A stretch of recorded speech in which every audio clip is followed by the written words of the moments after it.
Welcome back to the Lovin Dubai show. If you have access to social media, chances are you have seen the viral and unbelievably relatable content created by this man about Dubai. Welcome to the show, Anil Lobo. Thank you so much for joining us. God, I want tea. Sorry, just overwhelmed. Thank you so much for calling me. It's a big honor and pleasure to be here. Yeah. Thank you so much. No, it's an honor for us because you've been the hardest man to get on the show since I think Jason Derulo.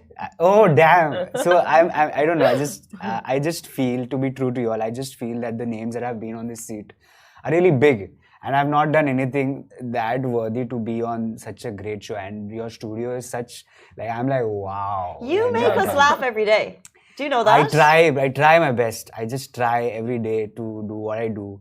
And I'm just grateful that people like it, and yeah, that's it. That's how I try to keep it. That's amazing that you see it as and if you're are the host, I see, not every day obviously, but most of the times when I see your content, I really feel really happy to see y'all, and now seeing y'all live, it's wow for me also at the same time. So but this is about you. So can you tell people, in case they don't know, in case they haven't seen at the Anil Lobo on Instagram, on TikTok, tell people, what do you do? I try to make content which is funny, only funny. There's no hidden messages, there's no hidden agendas, nothing. It's just like I have a passion for acting. I like performing. I like creating stuff. And with Instagram, it's just a game of 7 seconds. Right, I've been making content from a long time for 10, 20 minutes and all that. So for me, it's easier to make a 7-second video. It's like I can just do it anytime. So just the love that I have, and I just try to make a little fun video. And the entire, if you have to ask me what's my niche or something like that, it would just be like when I stepped in Dubai, I also had some set of mindset over here. I also struggled, and I'm quite sure everyone struggles. So whenever I make content, I just want to, the only message I want to say is that if you are facing the same thing, just remember everyone is facing it. So just laugh it off and don't take it seriously. Don't worry about anything. Just move it. That's it. That's it. Don't take anything else from my content. That's what I would want to say, because humor is, two-way. You can laugh and then you can get offended. Yeah. So, which like a lot of people, get the brunt of it. So the only thing is, I just try to make like to showcase something which makes people a little bit smirk and get a smile on their face. That's it. That's it. I mean, we know about the backlash more than anyone else. Yeah. But not that we get a lot of it. But with you, like normal people like us, we laugh at your content. It's amazing. But then the whole content creating community, they see it and they're like, oh my God, why did I not think of that? So you have leveled up the game in terms of just content creating, relatable content, all of that. So you were talking about you starting off with like long videos. Yep. How did this whole thing start for you? It started like in 2009 when I was doing theater for college and school, and then started liking it and then kept writing. I was really bad at it, really bad, but I loved it. I loved being on the stage. So I did theater when I had just one line and the play was around 1.5 hours. And I was just saying that one line, and I would just love just being like in this after 5 years, I've been in a set where there are lights. So I'm just very, I don't know, I just feel grateful at the same time. But that's where it started, just liking. And then I kept trying, kept failing. And then you understand, the more you try, you understand how it is to be done. I really feel that social media has, it's like a game. You play it, you understand the game and then play it. Or else you just enjoy. And I'm doing the second part. I'm just trying to enjoy and take it chill. No hidden agendas, nothing. Just enjoy. And it was all from 2009 and 2015, I think the whole internet boom came up where people were just creating content left, right and center on two apps. One was Vimeo and YouTube. I was doing it on YouTube, and then 4 years creating over there. Then Instagram, TikTok comes in, and then again another content creation just took another step of 3 videos per day, and now through Instagram recently with again short form content. So I've been doing content creation from 12 years, if you have to say content creation. I'm not saying social media, but yeah, content creation, writing, acting, performing, It's been 12 years. So I think you came into, I guess, like my periphery or our periphery probably around COVID time. I'm not really sure. Or Like this year, Just a beginning year. actually. I think Just a 6 year. months back. Oh, sorry. Well, when was the first? When was the first video that you created that For kind of Dubai? got for Dubai that got For a lot of Dubai. attention in the city? For Dubai on my page just 6 months back. Oh. That's what. Yeah, that's the It thing. feels like he's been in the scene for Long time. I know. I Yeah. get it a lot. I've been in Dubai actually for just a year. Like Oh, last wow. year, this time I just got my job with Rhino Tours, but it was He just has a us year. figured out better than we have ourselves. No, it's figured just out. that you see people. I mean, everybody who comes new, they can see it upfront. It's just there. How do you So- think, if you've only been in Dubai for a year, and how do you think you're able to like pinpoint the specific things that people find so relatable? I just feel because of that history of experience of observing and acting for 12 years, I think it comes easier to me. I'm not boasting or something, but it's just that, I mean, I've been writing so much and, trying to get content from people from past 12 years. So now it's just there. When you step in the city, you just get it. You see things just happen. We're so readable. We're so easy. Yeah, it's not, I don't know. For me, it's easy. It's not that like I'm like observing with spectacles and seeing what you all are doing or something. It's just that it just comes, and I've been used to writing it or thinking about it, or like for an actor, like I'm not an actor, but I've done theater. So our whole thing was to observe people, see what's there, and get something out of it. And that's now like it's 12 years. If you do something, then it's just imbibed in you, that you're just looking at people unintentionally. So that's, I think, the reason why from 6 months, whatever I've put up, it's done good, and it's great apparently. So that's really, fortunately, great. I'm in your show, so I think it's wonderful. It's not even great. It's So- amazing. It is Yeah, of amazing. course. Like in a way, you're gifted. You have the knack for it. So, what would you say are some of like the key skills one should have for content creating? Like you said, observing is number one. What Yeah. other skills? I would say I'm not gifted. If I was gifted, I Okay, was. you've picked it up. Over Yeah, the years. it's something that it takes time. It takes time. It takes a lot of time if you're not gifted. That's my case. But I think more than anything, social media, it looks great. It looks like wow. But at the same time, I've seen a lot of people. Social media is like a phase. There's a time when some people do good, and then there'll be some other time when some other person will do better than you. So I really feel that if you're like a content creator in social media, you should just take it chill and enjoy whatever you're making, because one day you will come up, other day you will surely come down. But the whole idea, if you enjoy, is you would want to create amazing content and just love doing it. So for me, yes, it is observation. Obviously, it can't be without observation. Second thing would be obviously keep creating for fun and love. That's it. And that has worked for me, and I hope if people want to be content creators, work for them as well at the same time. That's really solid advice for content creators. And what would you say is your favorite video that you've made about Dubai? Like, what do you think has really touched the audience? I really loved that one video which I made for Expo. When it ended, I think you all had shared, and Oh my god! that was my favorite. That's where we really. Yeah, that's really where took everyone. Talk me notice through of it him. again. It's the video wherein Expo had just finished, and I was like, "Well, we have to make something," because I was seeing everyone crying about Expo, and it was a wonderful event. It was great, and oh my god, the best thing happened, I think, for me as well, and for the whole of Dubai and people. So I was like, what to do? And I would just see people cry, like, "Oh, it's getting over, it's getting over, it's getting." I was like, let's do something. So I remember me and my colleague Suchita, who's the videographer. We thought, let's go out, let's see what's happening. And the first shot, which is also part of the video, is the Expo board, which is there on the road, on Sheikh Zayed Road, which I know everyone has seen. So I went, I was like, oh shit. And then we are going, and I just immediately take, and I'm like, that's the first shot. I remember. As soon as you did that face, I remember. The whole thing was not planned. It was just like, oh my god, okay, I just took out the camera. on. The Yeah, and LED screens reminding the song. That was. It was that whole one day was like I could just see people cry in the office as well where I work. Everyone is like, Expo is going. I was like, okay, let's do it. And then we went.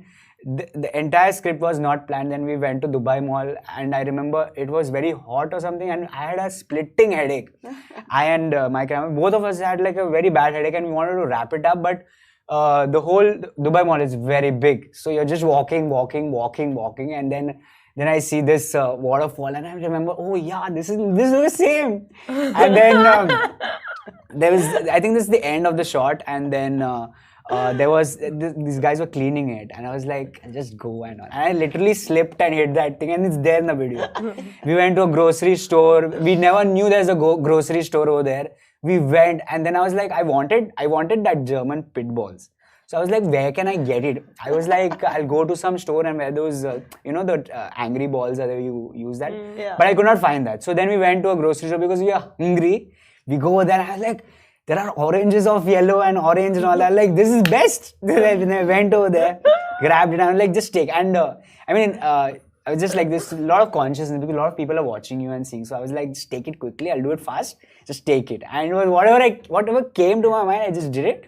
And it did really well. I think a lot of people loved it. It didn't do well on our page, but it did well on everyone's pages. So that is... we tag you. Yeah, you all did. You all did. And even Chris Fade's show, that's when it like came really up. Wow. So that was That was ours. Amazing. Yeah, it was like that video didn't take effort at all. It was just like headache was there, and just we made it for the sake of making it. So it was just fun. That's the thing. I just made it for fun, and that's why there are a lot of other videos which I really like. Again, it's because of fun and all, but this particular video had a lot of hard work. Especially when I remember that we had like a splitting headache. Like, we just wanted the video to go and just go and lie on the desk or whatever because it was really bad. But it was fun. So yeah, this was my top video, I think, for me. Yeah, I want to get to asking about like complications that you may have faced with clients in terms of pays and barters and all that. But I also want to ask like, what kind of videos go viral? Like tend to go viral more, like candid, unplanned ones, or ones that are really scripted? Like it's random. Don't know, man. If you want and also, to. how is the algorithm on TikTok and Instagram right now? You are trying to take all the secrets out. We already have the secrets. What are you saying? No, I think if I really feel that if you try to make a video, like you try to make a video for its virality, it will never happen at all.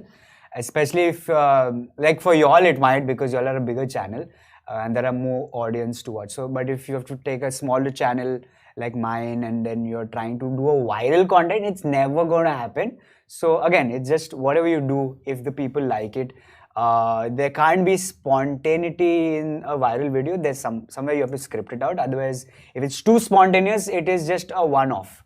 But if you really want, something which keeps going, then you need to have it scripted a little bit.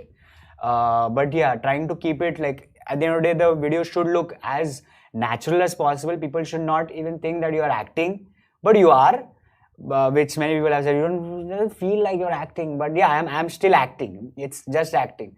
But yeah, to keep it as natural in the camera so people relate to it more. They feel, at least for me, I don't know, it depends on different content. I'm not a beauty creator, so I do not know what they might do. But if you're doing like comedy content or something entertaining, something for the people to relate to, I really feel it should, people should feel it very natural. Because camera is very, very clear. If you're trying to be fake or you're trying to be something which you aren't, then it's very much visible. You don't need to tell. So yeah, I just try to keep it as natural as possible and enjoy it. And if people like it, it becomes viral. If not, then no worries. Simran's here taking notes. I know. We don't. I know. There's a book hidden below that desk. We really don't have that much time. So I know I have one more question. Cool. I know you do too. Very quickly, you mentioned before you make your content to put smiles on people's faces. Yeah. And it's funny. It's very, very, very, very funny. But as you know, the internet sometimes has people's comments. People don't always get the joke. Yeah. So do you get that on your page or do like very rarely? Very rarely. I just feel surprisingly very, very rarely.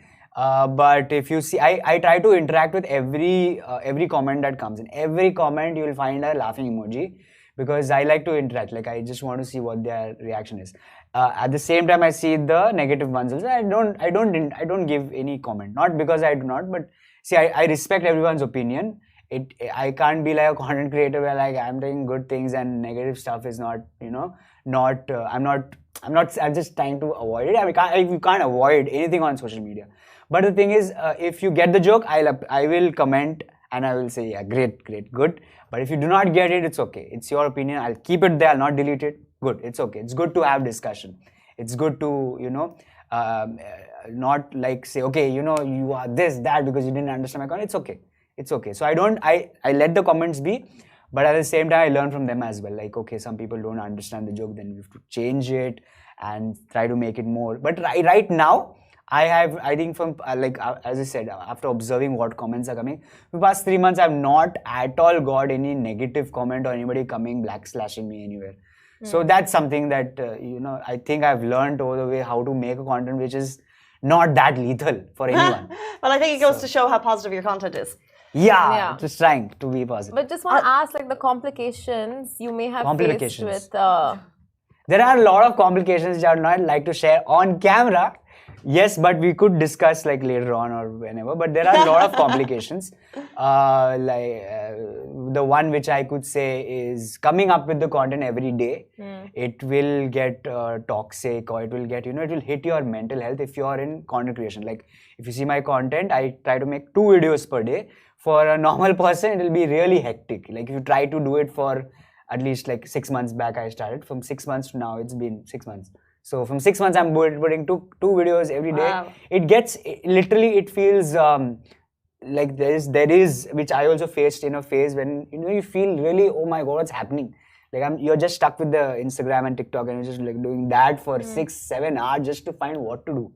But then again, over the years, I realized that this is also not a, then there's a phase wherein you feel that you're just doing for the sake of doing. There's no fun left. So for that, when you're facing that, which every content creator will face someday because of the competition that is there, because you want to be relevant, I would only say the only way out is to work on your mental health and your body. Like do something which really takes you out of that. Like like for example, for your work, I'm quite sure you might relate with this. Like you're working on something, you go home, you're still thinking about work. You're still thinking about that incident that happened. You're watching a match, you're eating food, you're still thinking about it. So there should be something which you're doing which really takes, you're not able to think about it. Like working out for me, I don't work out every day or something, you can see me. But I try to work out, especially on days where this is getting too much. Then when you work, I think workout is the only thing wherein the pain is so much that you cannot think about anything else. So that working out, reading a book, I think has helped me. Like I've been trying to read every day. When you read a book, you really understand, okay, there are a lot of thoughts coming in and out, and then you're literally trying to focus. So this literally, working out on your mind, working on your body, literally, at least for a content creator, I think it's a must to just get out of it and then remember why you started and enjoy the entire spectrum of content creation. This is the only thing I can share on camera, that, it becomes too much. It becomes too much. Social media is too much, and the way it's growing, it's going to be a lifestyle for everyone. It's going to be like an ID for everyone in the coming future. So everyone is going to face that problem. And then the only way out, I think, would be mental health and, reading a book or whatever, and the body. Work on the body. Speaking of going back to remembering why you do it. So earlier in the show, I don't know if you heard, but we were saying this girl had written this really nice letter to Zomato to say thank you, because no one ever says thank you to the big companies. You make this amazing content and everyone laughs and everyone loves it, but no one actually says thank you. So we think you're amazing. We love your content. It's so relatable. It's spot on every single time. So we really appreciate your time, and also thank you so much. Not just your time today, but just like for making the funny videos about Dubai, like they're class. So thank you so much for that content. It means a lot. Thank you so much for coming. Especially like for me, as I said, it's a year that I've been here and getting appreciation from not only the people from my own country, but like Dubai, you get an opportunity to interact with everyone around the world, and getting the love from a lot of countries, I could say, is something different. I think it's just like, I feel like it's a blessing, and I appreciate it. Thank you to everyone out there. Thank you. And last question. So, where do you actually stay? Dubai, Sharjah, Ajman? Dubai. It's like, I say, apparently my office is a little bit nearby to your office. It's at Al Qudra. It's a little bit near. It's 30 minutes, but I feel it's near. Dubai terms. In production city terms, it's near. All right, that is all we have time for. Thank you so much, the Anil Lobo, for joining us in the studio today. Goodbye from me. Happy weekend. Bye. Wow. Great.